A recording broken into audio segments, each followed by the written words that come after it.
بشير يا طبيبي. الحمد لله الذي واحد الأحد الفرد الصمد لم يلد ولم يولد ولم يكن له كفوا أحد.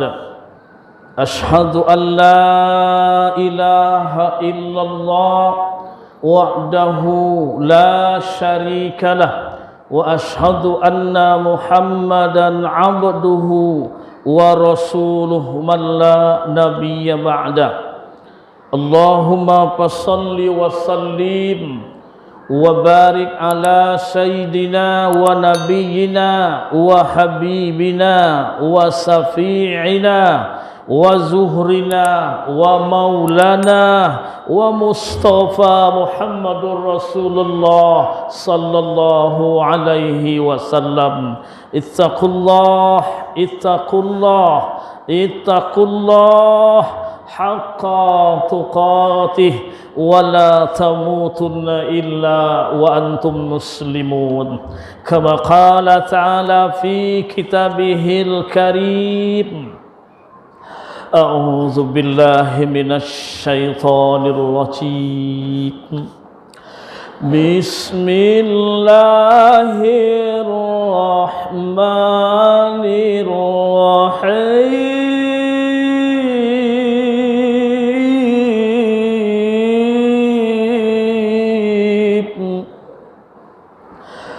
يا أيتها النفس المطمئنة ارجعي إلى ربك راضية مرضية فادخلي في عبادي وادخلي جنتي. Sadaqallahul azim. Dengan hayat Allah kita bisa hidup, kalau tidak kita mati hari ini juga. Dengan basirnya Allah kita bisa melihat, kalau tidak kita buta. Dengan sami'nya Allah kita bisa mendengar, kalau tidak kita peka. Dengan kalamnya Allah kita bisa berbicara, kalau tidak kita bisu.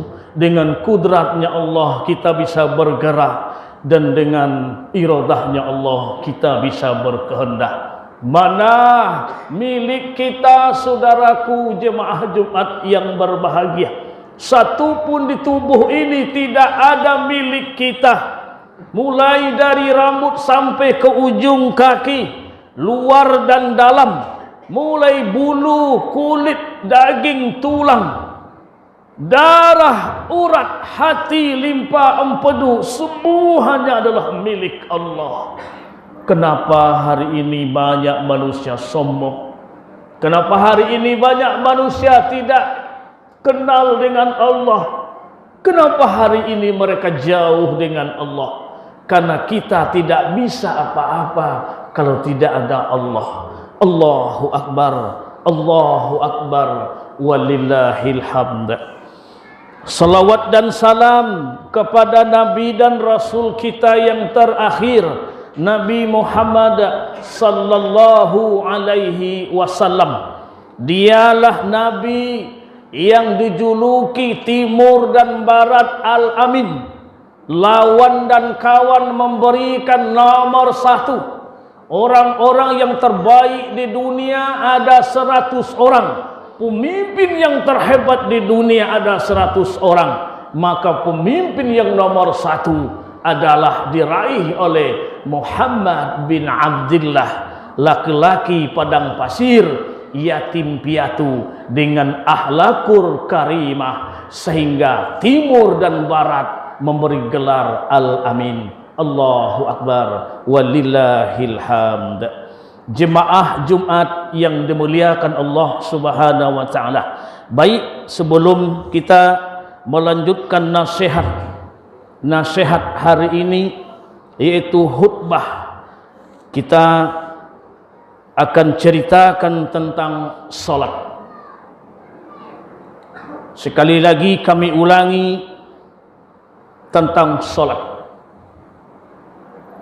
Dan juga kita berada di negara Republik Indonesia Kabupaten Kampar, tetap kita mengutamakan protokol, tetap kita menjalankan aturan-aturan yang berlaku di negara Republik Indonesia. Semoga musibah yang datang di negara ini segera berakhir. Allah yang mendatangkan dan Allah yang mencabutnya. Semoga Allah mencabutnya dari bumi ini. Amin ya rabbal alamin. Jemaah yang dimuliakan Allah Subhanahu wa taala. Salat menurut lugah atau bahasa adalah doa. Jadi salat itu menurut bahasa adalah doa.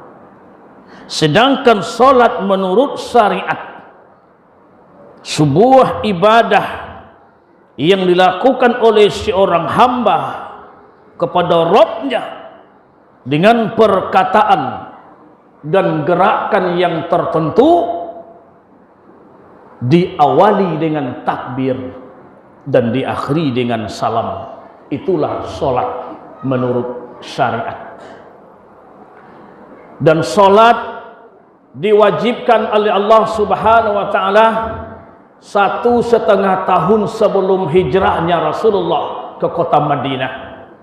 Atau salat ini diwajibkan ketika peristiwa Isra dan Mi'rajnya Nabi Allah Muhammad sallallahu alaihi wasallam. Langsung di hari itu Nabi menjemput perintah salat kepada yang maha agung, zat yang maha agung, zat yang maha mulia, zat yang maha tinggi, Rabbul Izzati, Rabbal Alamin. Dan sejak Isra dan Mi'raj itulah salat diwajibkan 5 waktu dalam sehari semalam. Makanya dalam khutbah yang singkat ini, salat ada isi dan salat ada kulitnya. Apa isi salat dan apa kulit salat? Yang kulitnya salat itulah yang disebut dengan rukun salat yang 13. Diawali dengan niat, ditutup dengan tartib. Itulah kulitnya salat. Sedangkan isinya salat tak banyak yang tahu. Dan hari ini akan kami sampaikan bahwa salat, baiknya salat seseorang, semua ibadah akan baik. Tetapi amburadurnya salat, semua ibadah akan amburadul. Maka tugas kita hari ini, para muallim dan para guru, wajib menyampaikan tentang salat yang benar. Karena salat tidak benar akan sia-sia. Apa isi salat? Yang pertama, isi salat adalah muraqabah. Muraqabah, itulah isinya. Apa itu muraqabah? Ada yang mengintip, ada yang mengintai, ada yang mengawasi. Maka hari ini dalam khutbah yang singkat ini, semua jemaah kalau ingin salatnya khusyuk, dengarkan baik-baik isi salat ini. Insya Allah salat akan khusyuk dan diterima oleh Allah Subhanahu wa taala. Ini yang pertama, isinya salat muraqabah. Ada juri, ada tukang nilai. Salat kita ada yang tukang nilai, ada yang mengintip, ada yang memperhatikan. Ketahuilah mulai hari ini bahwa salat ada yang mengintai. Siapa? Rabb, Allah. Seperti kita perlombaan MTQ masa kanak-kanak, ada jurinya. Bagaimana MTQ itu juara 1? Kita bacalah lapas Allah dengan sebaik-baiknya. Maka salatlah dengan baik, karena ada yang mengikuti dan ada yang mengintai, yaitu Allah Subhanahu wa taala. Yang kedua, isi salat tawajjuh. Apa itu tawajjuh?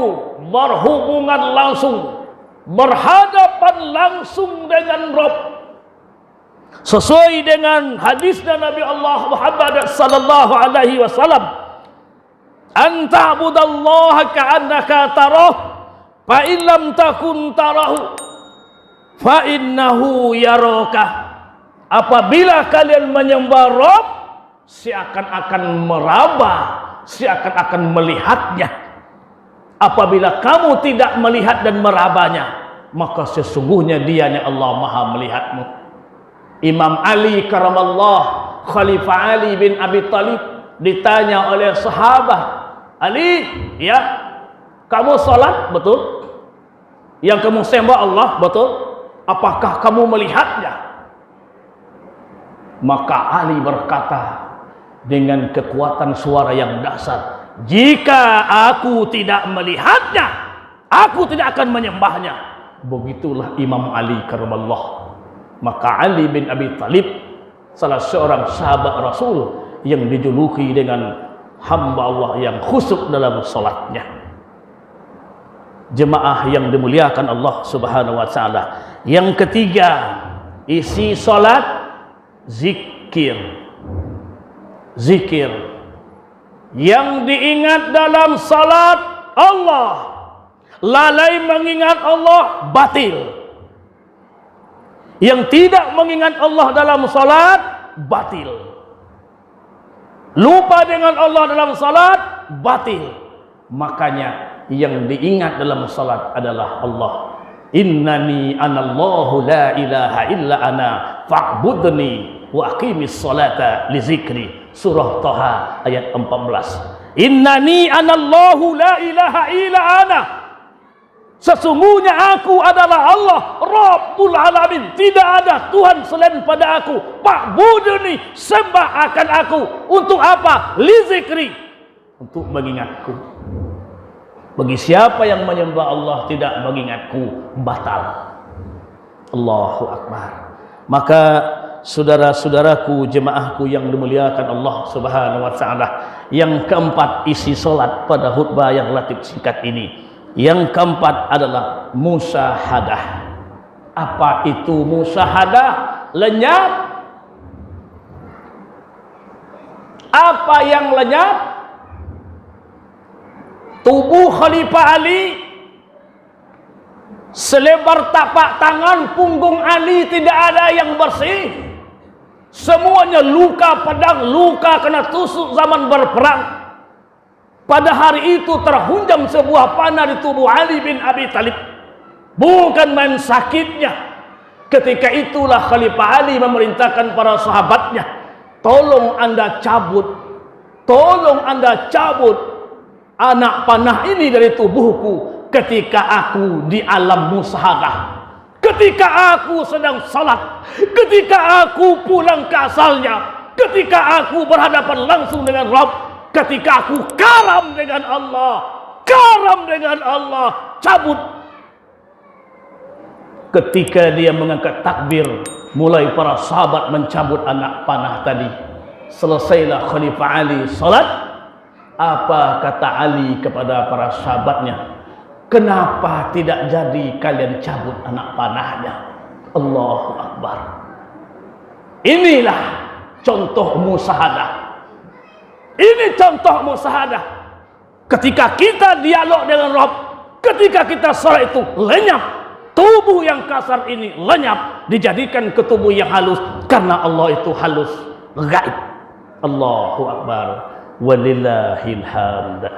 Maka jemaah yang dimuliakan Allah Subhanahu wa taala, tentang salat ini tidak boleh kita main-main. Karena awalnya hisab di padang mahsyar adalah salat. Awwalu ma yuhasabul 'abdu fi yaumil qiyamah as-salat. Awalnya sidang, awalnya perkara yang dibuka di meja hijau di padang mahsyar adalah salat. Maka untuk itu masih ada kehidupan Allah berikan hari ini. Carilah seorang guru, cari seorang mursyid menurut kata hati. Dia yang bisa menghantarkan kita kepada Rabb. Bergurulah kepadanya tentang salat untuk menghadap Allah Subhanahu wa taala. Jemaah yang dimuliakan Allah Subhanahu wa taala. Kemudian dalam kajian yang dibaca oleh orang-orang Thariqah Naqsabandiyah atau Thariqah Qadiriyah, Thariqah Samaniyah, karena di Indonesia ada 41 Thariqah yang diizinkan oleh pemerintah Republik Indonesia. Yang memberi izin adalah Republik Indonesia, negara kita. Ada 41 buah Thariqah. Maka umumnya di Kabupaten Kampar ini yang banyak jemaahnya adalah Thariqah Naqsabandiyah yang mengolah dan mengkaji syariat, thariqat, hakikat, dan ma'rifat. Pada Jumat ini kita akan jabarkan sedikit tentang salat. Bagaimana salat menurut syariat? Salat menurut syariat, tubuh yang kasar ini menghadap kiblat. Sekali lagi, salat menurut syariat, tubuh yang kasar ini menghadap Ka'bah. Itulah syariat dalam salat. Sedangkan thariqah dalam salat, hati menghadap Allah, bukan Ka'bah lagi bapakku dan jemaahku. Hati menghadap Allah. Dan salat menurut hakikat adalah yang disembah itu adalah Allah, bukan Ka'bah. Dan salat menurut ma'rifat, mengenali yang disembah. Pada hari ini banyak yang tak kenal dengan yang disembahnya. Siapa yang disembahnya dia tak kenal. Tak kenal dengan Robnya. Seperti orang tak kenal dengan orang. Namanya tahu, orangnya tak tahu. Rumahnya tahu, namanya tak tahu. Yang lebih bahaya, orangnya tak tahu, kampungnya tak tahu, rumahnya tak tahu, tapi dia ingin mencari orang itu. Inilah yang sangat berbahaya. Maka untuk itu, bergurulah saudara-saudaraku. Membaca tanpa guru setan, mencari ilmu tanpa guru setan. Hati-hati, carilah seorang guru yang membina dan mengajarkan kita. Khalifah Ali bin Abi Thalib, sekalipun kalimah yang diucapkan oleh seseorang kepada saya, itulah guruku. Coba, sepatah pun ia berkata kepadaku tentang ilmu, itu guruku. Yang hari ini dari kecil dibina oleh guru, jauh dari Allah, sekarang sudah menjadi dia dekat dengan Allah. Adab kepada guru jauh. Allahu Akbar. Maka adab inilah yang merusak amal ibadah. Adab inilah buat kesombongan. Adab inilah ilmu lari daripada seorang salib.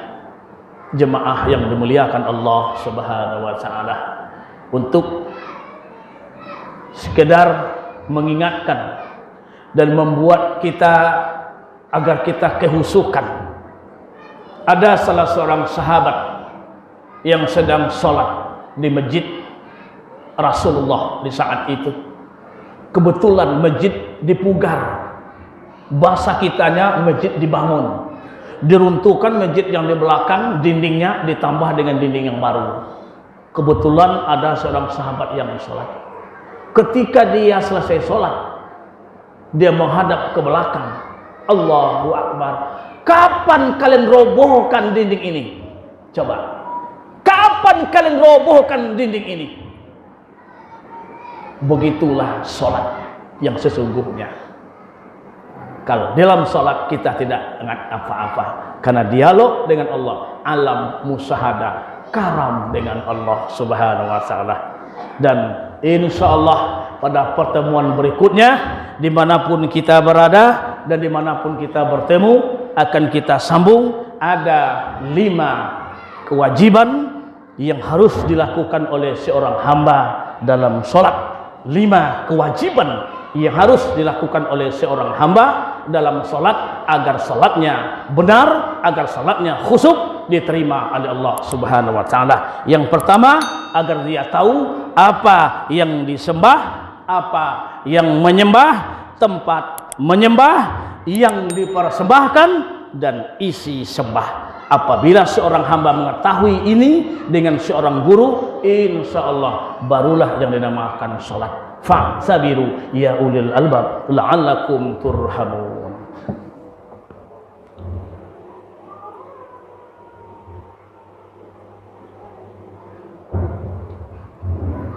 Bismillahi hamdan katsiran kama amara.